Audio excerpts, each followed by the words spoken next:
देखिए, चुनाव है तो लगातार प्रधानमंत्री जी हों या केंद्र के कई मंत्री हों, आरएसएस के लोग हों, उनकी ए बी सी टीम हो, लगातार बिहार आएंगे। केवल चुनाव है उसको लेकर के। लेकिन जब बिहार को ज़रूरत होती है तो कोई नज़र नहीं आता, कोई दिखता नहीं बिहार को मदद देने में, चाहे विशेष राज का दर्जे की बात हो, विशेष पैकेज की बात हो। नरेंद्र मोदी जी पिछले 5 बार के चुनाव में लगभग उन्होंने बिहार आने का काम किया और 200 से भी ज़्यादा भाषणें उन्होंने दिए। अगर वो अपने खुद के ही भाषणों को 200 भाषणों को देखेंगे तो उनको बिहार आने में शर्म लगेगा। क्या क्या बिहार के लोगों से उन्होंने वादा नहीं किया। नंबर 1 स्टेट बना देंगे। 11 साल से आप प्रधानमंत्री हैं, 20 साल से बिहार जो है एनडीए की सरकार है, राज्य में नीतीश कुमार जी मुख्यमंत्री हैं। आप कहते थे चीनी का मिल चालू करा देंगे, उसी चीनी का चाय पिएंगे। ऐसे सैकड़ों वादे। अगर प्रधानमंत्री अपने 200 रैलियों की भाषणों को अगर सुने तो बिहार आने में उनको शर्म लगेगा कि बोले क्या। खैर, आएंगे तो देखेंगे कि यहाँ एनडीए का मतलब क्या है।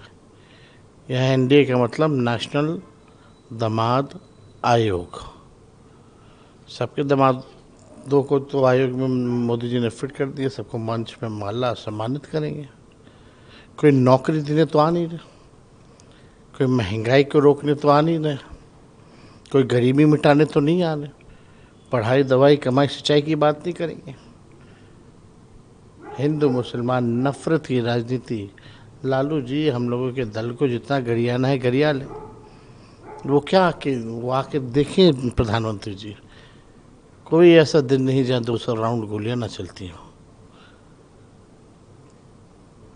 कभी प्रधानमंत्री जी आए, किसी पीड़ित के घर गए। पिछले बार भी आए थे पटना, रोड शो किया उन्होंने। लेकिन यही बिहार का जवान जब शहीद हुआ तो एक परिवार के लोगों से नहीं मिले, वो संवेदना नहीं प्रकट की। बिहार के लोग जब भी देश की सुरक्षा की बात आती है सबसे आगे खड़ा रहता है, पीछे नहीं रहता। क्या किया है? परिवारवाद को लेकर के गाली देते हैं, लेकिन उनके अलायंस में सब परिवारवादी भरे हैं, उनके पार्टी में सब परिवारवादी हैं। बिहार की एनडीए सरकार में 50% जो मंत्री हैं वो परिवारवादी हैं। अपने का नेशनल एनडीए मतलब नेशनल दामाद आयोग, तो किन किन के दामाद की आप बात कर रहे हैं? अब देखिए, मांझी जी के दामाद हैं ही, रामविलास पासवान जी के दामाद हैं, आप देखिएगा अशोक चौधरी जी के दामाद हैं। और अशोक चौधरी जी तो अलग ही है, वो तो कहते हैं आरएसएस कोटा भी है। अब हम तो जानना चाहिए भाई, एक तो बीजेपी कोटा है, यहाँ आरएसएस कोटा भी है। खुद तो अशोक चौधरी पे हम ज़्यादा बोलना नहीं चाहेंगे, क्या है वो बिहार की जनता असलियत उनकी जानती है। लेकिन प्रधानमंत्री जी तो ये बताना पड़ेगा ना, बिहार के मुख्यमंत्री नीतीश कुमार जी को बोलना पड़ेगा ना कि आरएसएस कोटा कहाँ कहाँ है, किस किस के लिए। यही मुख्यमंत्री जी पहले कहते थे कि अमित शाह के कहने पे फलना व्यक्ति को जो है हमने दल का राष्ट्र उपाध्यक्ष बना दिया। अशोक चौधरी कहते हैं कि आयोग में आरएसएस कोटा चलता है। हम सब बिहार के लोग जानते हैं कि आरएसएस कोटा पे बिहार में नई पार्टियां भी बनाई जा रही हैं। बिहार के लोग जानते हैं, पहचानते हैं आरएसएस कोटा वाला लोग को, बीजेपी की बी टीम को। आरएसएस कोटे से जो नई नई पार्टियों का जन्म हुआ है, किस कारण हुआ है, लोग जानते हैं। और यही नहीं, बिहार चुनाव के बाद नवंबर तक ये जितनी पार्टियां, नई नई पार्टियां जो हैं, जो घूम रही हैं, वो कहीं नजर आने वाली नहीं है। आप उनके दामाद पे सवाल कर रहे हैं चौधरी जी के, लेकिन उनका कहना है कि हमारा दामाद जो है बहुत पढ़ा लिखा है, ऐसे लोगों को जाना चाहिए। तो सवाल ये भी उठता है कि नहीं वही नहीं, पढ़े लिखे हैं। हम हम तो इस पे कहेंगे नहीं कुछ भाई। तो दमादे बनने के बाद वो क्यों बने? सरकार तो नीतीश जी की 20 साल से है, दामाद बनने से पहले ही बन जाते हैं।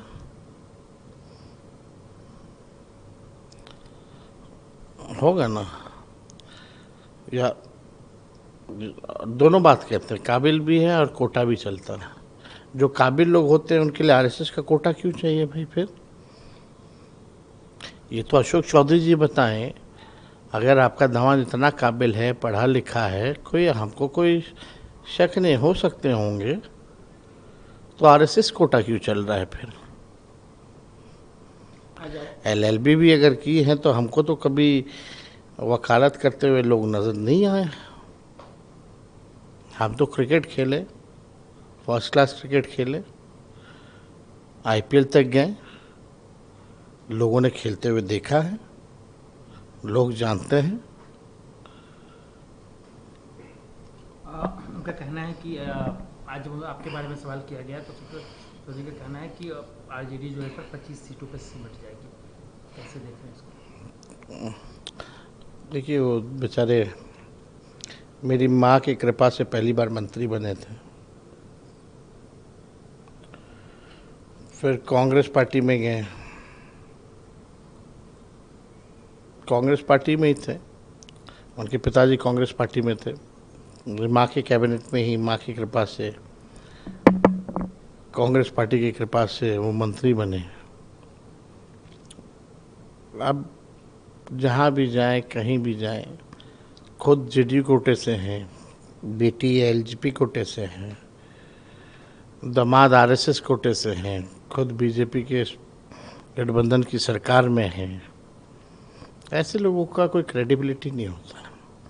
जिस थाली में खाते हैं उसी में लोग छेद करते हैं, और इसीलिए लोग नीतीश जी को अचेत अवस्था में देख करके इन लोगों को लग रहा है कि इन लोगों को ईश्वरीय वरदान मिल गया है, जितना मलाई और रेवड़ी पार्टी में बांटना है बांटो, लेकिन निशांत को नहीं आने देना है। अपना बाल बच्चा सेट करेंगे अशोक चौधरी जी, एमपी बना देंगे।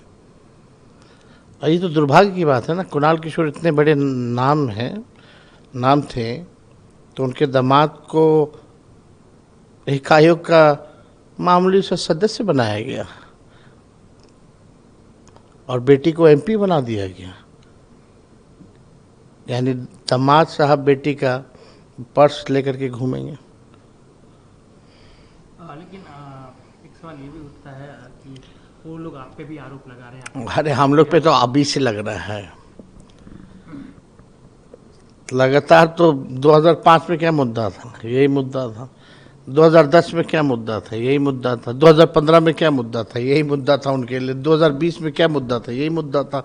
2025 में भी यही मुद्दा है। उनके पास उपलब्धि अपनी है नहीं ना सरकार की, ना भाजपा ना ही आपका बीजेपी, कोई उपलब्धि नहीं है ना। उनकी छोटी मोटी सहयोगी पार्टी तो छोड़िए, वो तो जो जितना दाना देगा उतना हमें संतुष्ट रहेगा। लेकिन आप ही बताओ, प्रधानमंत्री जी अगर परिवारवाद के खिलाफ अगर बोलते हैं, ये लोग हमारे परिवार को गाली देता है, तो प्रधानमंत्री जी के जो बीजेपी कोटे के जो डिप्टी सीएम बिहार में हैं, उनके पिता कौन है? उनकी माता जी चुनाव लड़ी, उनके भाई जदयू कोटा में हैं, खुद बीजेपी कोटा से हैं। पिताजी भी हर पार्टी में रह लिए, बेटा भी हर पार्टी में रह लिया, माँ भी चुनाव लड़ी, कहाँ से लड़ी, कौन लड़ाया, और आखिरी बार बेचारा चुनाव सम्राट जीता तो हम ही लोगों के दल से आखिरी बार चुनाव जीता, फिर चुनाव लड़ा, हारा, अब बैकडोर से डिप्टी सीएम है। तो ये तो प्रधानमंत्री जी अगर परिवारवाद के ऊपर देखते हैं तो थोड़ा चिराग पासवान जी को देख लें, जीतन राम मांझी जी को देख लें, सम्राट चौधरी को देख लें, और तीनों जमाई को माला पहना दें। आप निशांत की बात कर रहे हैं, क्या आपको सही में लग रहा है निशांत को क्यों नहीं लोग जो भूंजा पार्टी वाले लोग शाम में हैं, वो लोग नहीं चाहते ना कि सामाजिक न्याय की राजनीति हो। तो निशांत आएंगे तो सामाजिक न्याय की राजनीति होगी। उम्मीद है। एक और सवाल कि आप कह रहे हैं क्या नीतीश, ये जितने भी आयोग बने, ये जो भी हो रहा है, क्या नीतीश जी को आप कहते हैं कि अचेतावस्था में, अगर क्या वो सही रहते तो ये सब हो पाता? जैसे कि आपने आरोप लगाए कि उनके रिटायर्ड ऑफिसर्स की पत्नी को बनाया गया आयोग में। तो बना ही गया है। अब नीतीश कुमार जी क्या करते हैं नहीं करते हैं, ये तो वही जवाब दे तो ज़्यादा बेहतर हूँ।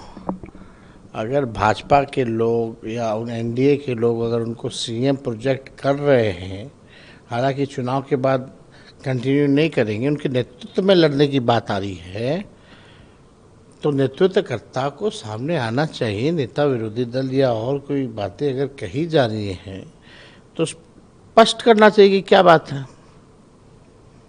अगर उस सामने आकर के चीज़ों को स्पष्ट नहीं करेंगे तो आप समझ जाइए स्थिति ठीक नहीं है। और 14 करोड़ बिहारियों की जो फ्यूचर का सवाल है, जो भविष्य है, वो सुरक्षित हाथों में नहीं है।